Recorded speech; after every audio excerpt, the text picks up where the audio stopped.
रहीम अस्सलाम वालेकुम students, welcome back to my channel educational tips. कैसे हैं आप सब? उम्मीद करती हूँ आप सब बिल्कुल ठीक होंगे। तो स्टूडेंट्स, आज मैं आपके साथ शेयर करने जा रही हूँ एक नया यूनिट, और ये हमारे पास unit number 4, human digestive system. Human digestive system के ऊपर आ जाइए तो हमारे पास आ जाते हैं पेज नंबर 43 के ऊपर आ जाएं आप सब। और पेज नंबर 43 के ऊपर सबसे पहले हमारे पास टॉप पर है recall what you have learn in previous classes, यानी कि वो थोड़ा सा रिकॉल करेंगे कि हम लोगों ने पिछली क्लासेस में क्या क्या पढ़ा। तो चलिए स्टार्ट करते हैं आज का lecture. We have learn about the following in chapter number 1 and chapter number 3 of this book. हमने इन चीज़ों के जो दो चीज़ें आपको दो पॉइंट्स दिए हुए हैं। सबसे पहले हम लोगों ने organ including the digestive system in the human body, और दूसरा food containing carbohydrate, protein, fats, vitamin and mineral etcetera. वो कह रहे हैं कि आप लोगों ने चैप्टर 1 और चैप्टर 3 में ऑलरेडी आप लोगों ने हम लोगों ने पढ़ा था कि एक तो हमारे ऑर्गन कौन कौन से होते हैं और डाइजेस्टिव सिस्टम कैसे वर्क करता है। साथ ही साथ हमने ये भी पढ़ा था कि हम लोग जो फूड इनटेक कर रहे हैं उसके अंदर क्या क्या चीज़ें, क्या क्या कंपोनेंट्स पाए जाते हैं। ठीक है, तो ये दो चीज़ें हम लोगों ने ऑलरेडी डिस्कस कर चुके हैं। ये हमारे सारे ऑर्गन्स और ये food containing all the components just like protein का, vitamin, minerals, fat and proteins. ठीक है जी। तो चलिए आज हम लोग अपना पहला लेक्चर स्टार्ट करते हैं। और पहला लेक्चर के अंदर हम लोगों के स्टार्ट जो होता है वो होता है हमारे पास डाइजेशन के टॉपिक से। सबसे पहले आ जाते हैं डाइजेशन। डाइजेशन का सिंपल मतलब अगर हम लोग देखना चाहें उर्दू में तो उसका मतलब होता है हाजमे का प्रोसेस, यानी कि हमारा फूड जो हम लोग इनटेक कर रहे हैं, जो हम लोग खा रहे हैं, वो कैसे डाइजेस्ट होता है, कैसे हजम होता है, जिसको हम लोग कह देते हैं। तो चलिए स्टार्ट करते हैं। The food we eat mostly consist of large and complex molecule of carbohydrate, fats, protein etcetera. वो कह रहे हैं कि जो हम लोग फूड जो खाते हैं अमूमन उसके अंदर बहुत ज़्यादा अमाउंट में कार्बोहाइड्रेट्स, फैट्स, प्रोटीन्स वगैरह प्रेजेंट होते हैं, जो कि डाइजेशन के प्रोसेस के दौरान यूटिलाइज हो रहे होते हैं। This complex food molecule can't pass across the small intestine for absorption into the blood. अब वो कह रहे हैं कि ये जो कॉम्प्लेक्स कंपाउंड्स हैं जस्ट लाइक कार्बोहाइड्रेट्स, फैट्स और प्रोटीन वगैरह, ये हमारे स्मॉल इंटेस्टाइन के अंदर तब तक नहीं जा सकते जब तक ये अब्जॉर्ब ना हो चुके हों कम्प्लीटली ब्लड के अंदर। अगर ये ब्लड के अंदर घुल मिल जाते हैं, मिक्स हो जाते हैं, तो ये स्मॉल इंटेस्टाइन के अंदर चले जाएंगे, वरना तो ये बाहर ही रहेंगे। In order to get the food absorb the blood for its transport to every part of the body, it first be broken down to smaller diffusible pieces which can pass across the wall of the intestine.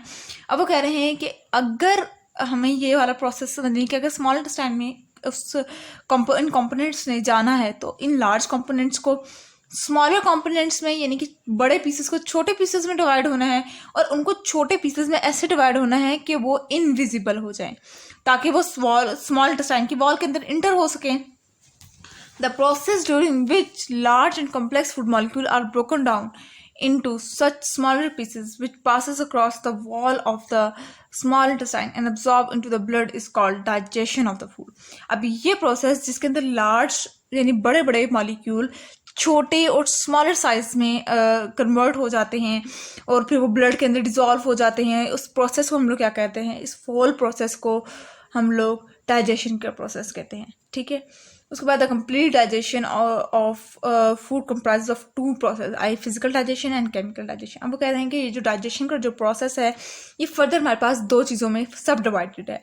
एक को हम लोग कहते हैं physical digestion और दूसरे को कहते हैं केमिकल डाइजेशन। फिजिकल के नाम से ही याद रख लीजिएगा कि ऐसी डाइजेशन जिसमें फिजिकली हम वर्क कर रहे हों उसको हम लोग कह देते हैं फिजिकल डाइजेशन, यानी कि खुद इंसान अपने ऊपर वर्क कर रहा हो, जब खुद कोई भी काम कर रहे हो तो उसको हम लोग कहते हैं फिजिकली परफॉर्म करना।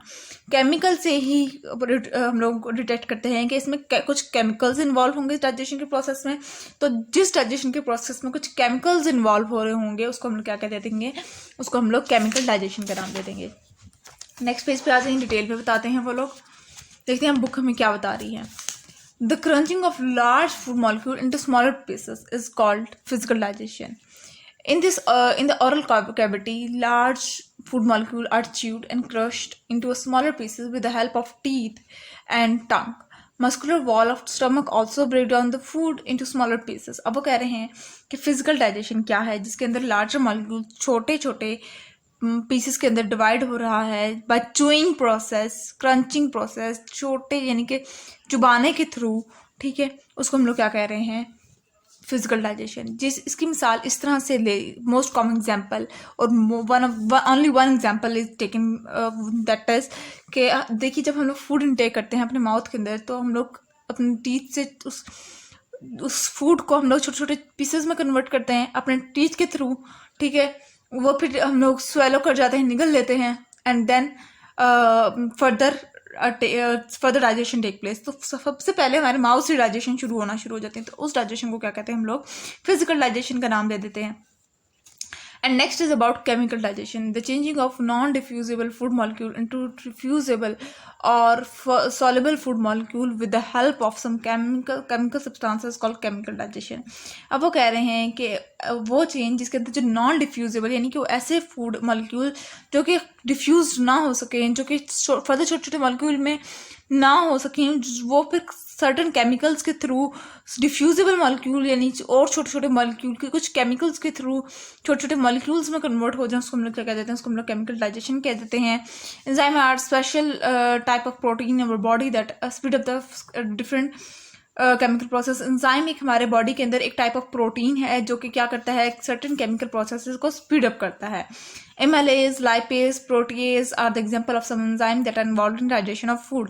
ये तीन जिसमें से MLAs है, लाइपेज है, प्रोटीएज है, ये कुछ एग्जांपल हैं एंजाइम की जो कि क्या करते हैं, हमारे डाइजेशन के ऑफ फूड के अंदर यानी फूड के डाइजेशन में इन्वॉल्व होते हैं। The enzymes changes composition of substance but do not undergo any change in our composition. अब वो कह रहे हैं कि एंजाइम जो होता है वो उस सब्सटेंस की कंपोजिशन को, तो सब्सटेंस कंपोजिशन को तो चेंज करता है लेकिन पूरे सब्सटेंस को नहीं चेंज कर सकता, ठीक है। उसके बाद फिर आ जाते हैं हम लोग ह्यूमन डाइजेस्टिव सिस्टम के ऊपर आ जाते हैं। नेक्स्ट टॉपिक है हमारा, यानी कि इंसान के अंदर डाइजेस्टिव प्रोसेस कैसे वर्कआउट करता है। Human digestive system consist of a long tube called alimentary canal and digestive gland. Human digestive system के अंदर दो ट्यूब्स मौजूद होती हैं, एक को हम लोग कहते हैं एलिमेंट्री कैनल और दूसरे को हम लोग क्या नाम दे देते हैं, उसको हम लोग डाइजेस्टिव ग्लैंड का नाम दे देते हैं। सबसे पहले आ जाते हैं हम लोग एलिमेंट्री कैनल के अंदर। एलिमेंट्री कैनल ये रहा। Alimentary canal is a long tube in our body which begins at the mouth and end at the anus. अब वो कह रहे हैं एलिमेंट्री कैनल हमारी बॉडी के अंदर सबसे लॉन्ग ट्यूब है, एक बहुत बड़ी यूं कहते नाली है, एक बहुत बड़ी हमारे पास एक ट्यूब जा रही है जो कि हमारे स्टार्ट होती है हमारे माउथ से और हमारे एनएस पे आके एंड होती है। At different region alimentary canal is shaped in a specific structure और organ which perform specific function. हमारे बॉडी के हर पार्ट के अंदर एलिमेंट्री कैनल का फंक्शन अलग होता है, उसके अकॉर्डिंग टू द शेप, उसके अकॉर्डिंग टू द ऑर्गन होता है, ठीक है। दिस ऑर्गन आर, अब वो ऑर्गन कौन कौन से हैं जहाँ से एलिमेंट्री कैनल पास होकर जा रही है, वो है oral cavity, oesophagus, stomach, small intestine and large intestine. सबसे पहले हम लोग फर्स्ट ऑर्गन डिस्कस करते हैं और वो है हमारे पास oral cavity. Mouth led into the oral cavity. हमारे माउथ से ट्यूब सबसे पहले जाती है ओरल कैविटी के अंदर। कौन सी tube? Alimentary canal. In the oral cavity there are present 4 types of teeth, incisor, canines, premolars and molars.